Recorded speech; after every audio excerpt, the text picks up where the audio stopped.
आज हम जीव विज्ञान की दुनिया में एक बहुत ही गहरे सफर पर चलेंगे, एक ऐसी दुनिया जो हर जीवित चीज के अंदर मौजूद है, कोशिका। बिल्कुल। हमारे पास NCERT कक्षा 8 के विज्ञान अध्याय पर आधारित कुछ नोट्स हैं और हमारा लक्ष्य है कि इन नोट्स के जरूरी हिस्सों को निकालकर उन्हें एक दिलचस्प कहानी की तरह समझें। हाँ, और हम जानेंगे कि जीवन की ये सबसे छोटी इकाई, ये सेल, आखिर दिखती कैसी है, क्या क्या काम करती है और कैसे ये सब मिलकर हम जैसे इतने जटिल जीव बना देती है।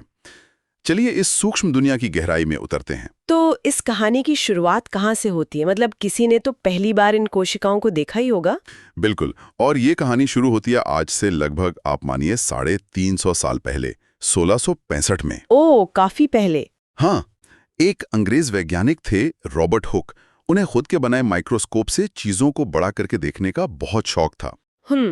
तो एक दिन उन्होंने पेड़ की छाल का एक टुकड़ा लिया, जिसे कॉर्क कहते हैं, और उसकी एक बहुत पतली सी परत अपने माइक्रोस्कोप के नीचे रखी। अच्छा, और फिर उन्हें क्या देखा? उन्हें मधुमक्खी के छत्ते जैसे हजारों छोटे छोटे खाने दिखाई दिए, बिल्कुल खाली कमरे जैसे। तो लैटिन भाषा में छोटे कमरे को सेलुला कहते हैं, और उसी से उन्होंने इन खानों को सेल या कोशिका नाम दे दिया। लेकिन इसमें मजे की बात यह है कि हुक जिन्हें देख रहे थे वे असल में पौधे की मृत कोशिकाएं थीं। मतलब सिर्फ उनकी बाहरी दीवारें बची थीं। उन्होंने एक तरह से दरवाजा तो खोज लिया था, पर अंदर का शहर देखना भी बाकी था। वाह, तो हुक ने वो मधुमक्खी के छत्ते जैसे खाने तो देख लिए, लेकिन शायद वो ये नहीं जानते थे कि उनकी ये खोज कितनी कितनी बड़ी होने वाली है। वो तो हर जिंदा चीज की बुनियाद को देख रहे थे, ठीक वैसे ही जैसे कोई पहली बार किसी इमारत की ईंट को देखे। आपने बिल्कुल सही पकड़ा। यही हमारा अगला पॉइंट है। जिस तरह एक एक ईंट को जोड़कर पूरी दीवार बनती है और फिर इमारत खड़ी होती है, ठीक उसी तरह एक एक कोशिका जुड़कर किसी भी जीव का शरीर बनाती है। अच्छा? यहाँ हमारे नोट्स में एक चित्र भी दिया है, जिसमें एक तरफ ईंटों की दीवार है और दूसरी तरफ प्याज की झिल्ली की कोशिकाएं। दोनों के बनावट में जो समानता है वो कमाल की है। इसीलिए कोशिका को जीवन की मूलभूत संरचनात्मक इकाई कहते हैं। ठीक है, तो क्या सभी जीवित चीजें हम इंसानों की तरह मतलब अरबों खरबों कोशिकाओं से बनी होती हैं, या कुछ ऐसे भी हैं जो कम में ही काम चला लेते हैं? बहुत अच्छा सवाल है। और यहीं पर आप देखिए, दुनिया दो हिस्सों में बढ़ जाती है। एक तरफ है हम जैसे बहुकोशिकीय जीव, मल्टीसेल्यूलर। हाँ, मल्टीसेल्यूलर, जैसे इंसान, हाथी, पेड़, जिनके शरीर में अलग अलग काम के लिए खरबों कोशिकाएं हैं। लेकिन दूसरी तरफ एक पूरी की पूरी दुनिया है एक कोशिकीय जीवों की। एक कोशिकीय, यूनिसेल्यूलर, मतलब पूरा का पूरा जीव सिर्फ एक कोशिका का बना है। ये कैसे मुमकिन है? ये हैरान करने वाला है, पर सच है। जैसे अमीबा है या पैरामीशियम। अमीबा की वो अकेली कोशिका ही सांस लेती है, खाना पचाती है, चलती फिरती है। सब कुछ वही एक कोशिका करती है। सब कुछ वो एक कोशिका में ही एक पूरा जीव है। और सबसे दिलचस्प बात तो ये है कि हम जैसे खरबों कोशिकाओं वाले जीवों की शुरुआत भी एक अकेली कोशिका से ही होती है, जिसे निषेचित अंडा या जाइगोट कहते हैं। अगर कोशिकाएं ईंटों की तरह हैं, तो उनका आकार तो फिर एक जैसा और पक्का होना चाहिए ना? ज्यादातर का होता है, पर सभी का नहीं। कुछ कोशिकाएं तो बहुरूपिया होती हैं, वो अपना आकार बदल सकती हैं। अच्छा। जैसे? इसका सबसे अच्छा उदाहरण अमीबा ही है। उसका कोई तय आकार नहीं होता। वो अपने शरीर से उंगलियों जैसे उभार निकालता रहता है, जिन्हें पादाब कहते हैं, मतलब नकली पैर। पादाब, स्यूडोपोडिया। बिल्कुल, और इन्हीं की मदद से वो चलता भी है और अपने शिकार को घेर कर पकड़ भी लेता है। तो क्या हमारे शरीर में भी ऐसी कोई बहुरूपिया कोशिका है? हाँ, बिल्कुल है। हमारे खून में मौजूद श्वेत रक्त कोशिकाएं, यानी व्हाइट ब्लड सेल्स, WBCs। हाँ, वो भी बिल्कुल अमीबा की तरह अपना आकार बदल सकती हैं। ये हमारे शरीर के सैनिक हैं। जब कोई कीटाणु शरीर में घुसता है तो ये अपना आकार बदलकर उस तक पहुंचती हैं और उसे खत्म कर देती हैं। तो फिर WBCs और अमीबा में फर्क क्या हुआ? फर्क बस इतना है कि WBCs हमारे शरीर का सिर्फ एक हिस्सा है, एक कोशिका है, जबकि अमीबा अपने आप में एक पूरा का पूरा जीव है। समझ गई। तो कुछ कोशिकाएं आकार बदलती हैं, पर जिनका आकार तय होता है, क्या वे सब गोल होती हैं? नहीं, बिल्कुल नहीं। कोशिकाओं का आकार असल में उनके काम के हिसाब से तय होता है। जैसे हमारे शरीर में ही देखिए, खून में जो लाल रक्त कोशिकाएं यानी RBC हैं, वो गोल और चपटी तश्तरी जैसी होती हैं, ताकि वो पतली से पतली नसों से भी आसानी से गुजर सकें। और हमारी मांसपेशियों की जो कोशिकाएं हैं, वो दोनों सिलों पर नुकीली और बीच में मोटी होती हैं। इस आकार को तर्करूप कहते हैं।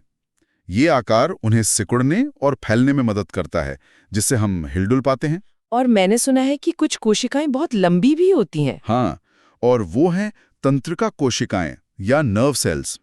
ये लंबी और धागे जैसी होती हैं, जिनमें कई शाखाएं निकली होती हैं। इनका काम शरीर में संदेशों को बिजली की रफ्तार से एक जगह से दूसरी जगह पहुंचाना है। आप सोचिए, एक अकेली तंत्रिका कोशिका हमारी कमर से लेकर पैर के अंगूठे तक, मतलब 1 मीटर से भी ज्यादा लंबी हो सकती है। 1 मीटर लंबी कोशिका? ये तो यकीन करना मुश्किल है। इसका मतलब कोशिकाओं का साइज बहुत अलग-अलग हो सकता है। बिल्कुल। दुनिया में जो सबसे छोटी कोशिका है, वो एक बैक्टीरिया की होती है। इतनी छोटी कि लाखों कोशिकाएं एक सुई की नोक पर समा जाएंगी। और सबसे बड़ी? सबसे बड़ी कोशिका है शुतुरमुर्ग का अंडा। क्या? एक शुतुरमुर्ग का अंडा? वो सिर्फ एक अकेली कोशिका है?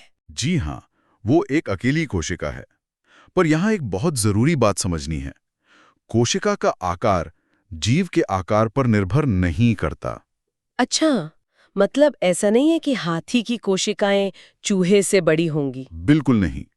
कोशिका का आकार उसके काम से तय होता है। जैसे चूहे और हाथी दोनों में ही संदेश पहुंचाने वाली तंत्रिका कोशिकाएं लंबी ही होंगी, क्योंकि उनका काम लंबी दूरी तक सिग्नल भेजना है। ठीक है, तो हमारे शरीर में ये अलग-अलग आकार और काम वाली इतनी सारी कोशिकाएं हैं, ये सब मिलकर एक शरीर कैसे बनाती हैं? क्या इसका कोई सिस्टम है? बिल्कुल, एक सिस्टम है, जिसे संगठन का स्तर कहते हैं। इसे एक बिल्डिंग बनाने जैसा समझिए। सबसे पहले आती हैं कोशिकाएं, यानी हमारी ईंटें। जब एक जैसा काम करने वाली कई कोशिकाएं मिलती हैं, तो बनता है ऊतक या टिश्यू। ये हो गई ईंटों से बनी दीवार। ठीक है, कोशिका से ऊतक, फिर कई तरह के ऊतक मिलकर बनाते हैं एक अंग या ऑर्गन, जैसे कि हमारा पेट। ये हो गया बिल्डिंग का एक कमरा। सही है। कई अंग मिलकर बनाते हैं एक तंत्र या सिस्टम, जैसे पाचन तंत्र। ये हो गया बिल्डिंग का एक पूरा फ्लोर। और सारे तंत्र मिलकर बनाते हैं पूरा जीव, यानी ऑर्गेनिज्म। और हमारी पूरी बिल्डिंग तैयार। वाह, ये तो बहुत ही व्यवस्थित है। अब अगर हम एक अकेली कोशिका के अंदर झांकें, मतलब इस ईंट के अंदर देखें, तो हमें क्या मिलेगा? बहुत बढ़िया सवाल। अब हम कोशिका के शहर के अंदर जा रहे हैं। तो किसी भी सामान्य कोशिका के 3 मुख्य हिस्से होते हैं। सबसे बाहर है कोशिका झिल्ली या सेल मेम्ब्रेन, जो शहर की बाहरी दीवार की तरह है। अंदर एक जली जैसा पदार्थ भरा है, जिसे कोशिका द्रव्य या साइटोप्लाज्म कहते हैं। ये शहर की जमीन और सड़कें हैं। और बीचों बीच है केंद्रक, यानी न्यूक्लियस, जो कि शहर का कंट्रोल रूम है। ये कोशिका झिल्ली, मतलब शहर की दीवार, ये क्या काम करती है? ये एक बहुत ही स्मार्ट दीवार है। इसे प्लाज्मा झिल्ली भी कहते हैं। ये सरंध्र होती है, मतलब इसमें छोटे छोटे छेद होते हैं। तो ये गेट कीपर की तरह काम करती है, जो ये तय करती है कि कौन सी जरूरी चीज अंदर आएगी और कौन सी बेकार चीज बाहर जाएगी। लेकिन मैंने सुना है कि पौधों में एक कोशिका भित्ति यानी सेल वॉल भी होती है, तो क्या ये झिल्ली से अलग है? हाँ, और ये एक बहुत बड़ा अंतर है। कोशिका झिल्ली तो सब में होती है, लेकिन पौधों और बैक्टीरिया में इस झिल्ली के बाहर एक और मोटी मजबूत परत होती है, जिसे कोशिका भित्ति कहते हैं। अच्छा। आप सोचिए, पौधे चल फिर तो सकते नहीं। उन्हें तेज धूप, आंधी, बारिश सब कुछ सहना पड़ता है। तो ये भित्ति उन्हें इसी सबसे सुरक्षा देती है। ये एक तरह से पौधे का सुरक्षा कवच है, जो हम जंतुओं के पास नहीं होता। समझ गई। अब बात करते हैं कोशिका द्रव्य की, उस जेली जैसे पदार्थ की। क्या वो बस एक खाली जगह है? नहीं, वो खाली बिल्कुल नहीं है। कोशिका द्रव्य एक व्यस्त फैक्ट्री के फ्लोर की तरह है। इसी में कोशिका के छोटे छोटे अंग, जिन्हें ऑर्गेनेल कहते हैं, तैरते रहते हैं और अपना अपना काम करते हैं। ऑर्गेनेल? हाँ, ये कुछ वैसा है जैसे फ्रूट जेली में फलों के टुकड़े तैरते हैं। यहीं पर माइटोकॉन्ड्रिया जैसे पावर हाउस हैं, जो ऊर्जा बनाते हैं। राइबोसोम जैसी फैक्ट्रियां हैं, जो प्रोटीन बनाती हैं। बहुत कुछ होता है वहाँ। और इन सब पर नजर कौन रखता है? वो कंट्रोल रूम, यानी केंद्रक। बिल्कुल सही। केंद्र की कोशिका का दिमाग है। वही बताता है कि कोशिका को कब बढ़ना है, कब बंटना है और क्या बनाना है। उसके भी अपने हिस्से हैं। चारों ओर एक केंद्रक झिल्ली होती है और अंदर धागे जैसी संरचनाएं होती हैं, जिन्हें कहते हैं गुणसूत्र या क्रोमोसोम। गुणसूत्र, मैंने सुना है कि इन्हीं पर हमारे जीन होते हैं। ये जीन असल में करते क्या हैं? जीन एक तरह से आनुवंशिकता की इकाई हैं। उनका काम है माता-पिता के गुणों को बच्चों तक पहुंचाना।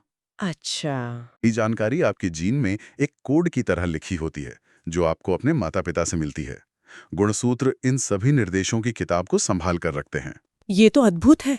तो क्या सभी कोशिकाओं में ऐसा ही व्यवस्थित कंट्रोल रूम यानी केंद्रक होता है? नहीं, और इसी आधार पर कोशिकाओं को दो बहुत बड़े ग्रुप्स में बांटा गया है।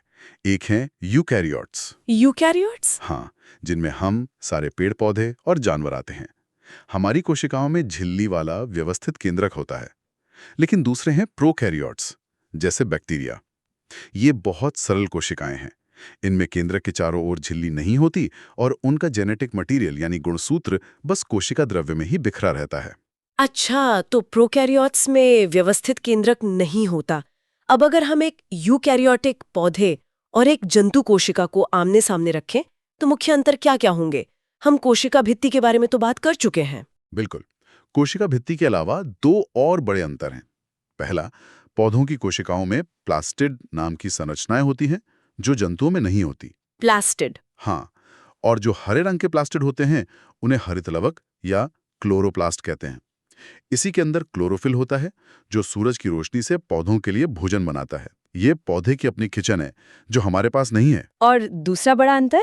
दूसरा अंतर है रिक्तिका का, जिसे वैक्यूल कहते हैं।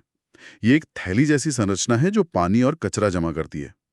पादप कोशिका में ये एक ही होती है और बहुत बहुत बड़ी होती है। इतनी बड़ी कि केंद्रक को भी किनारे पर धकेल देती है। और जंतुओं में? जबकि जंतु कोशिकाओं में ये या तो होती ही नहीं या फिर बहुत छोटी छोटी सी होती हैं। कमाल है। कोशिका की दुनिया जितनी छोटी है, उतनी ही जटिल और दिलचस्प भी है। वैसे कोशिकाओं से जुड़ा एक मजेदार तथ्य हमारी अपनी त्वचा के बारे में भी है ना? हाँ, ये बहुत रोचक है। हमारी त्वचा की जो सबसे बाहरी परत हमें दिखाई देती है, वो असल में मृत कोशिकाओं की बनी होती है।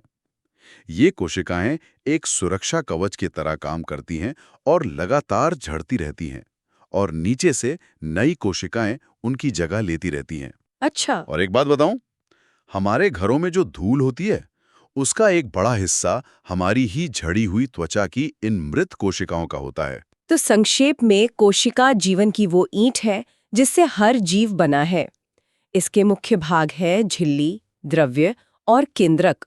और पौधों और जंतुओं की कोशिकाओं में कुछ खास अंतर होते हैं जो उनके जीने के तरीके को तय करते हैं। आपने बिल्कुल सही सारांश दिया। रॉबर्ट हुक के देखे हुए उन खाली कमरों से लेकर हमारे शरीर के अंदर चल रही इस जटिल मशीनरी तक, सब कुछ इन छोटी छोटी इकाइयों का ही खेल है। आज की इस गहरी पड़ताल के लिए आपका बहुत बहुत धन्यवाद। ये वाकई शानदार था। धन्यवाद। जाते जाते एक सवाल श्रोताओं के लिए छोड़कर जाता हूं। हमने बात की कि केंद्रक कोशिका का कंट्रोल रूम होता है, तो फिर अमीबा जैसा एक कोशिकीय जीव जो खुद एक ही कोशिका है, अपने व्यवहार और निर्णय कैसे लेता है? क्या एक अकेली कोशिका सोच सकती है? इस पर विचार कीजिएगा। अगर आपको इसी तरह आसान भाषा में पढ़ना अच्छा लगता है, तो इस चैनल को अभी सब्सक्राइब कर लीजिए। अगर आप सभी सब्जेक्ट्स के नोट्स चाहते हैं, तो वीडियो के डिस्क्रिप्शन बॉक्स को जरूर चेक करें।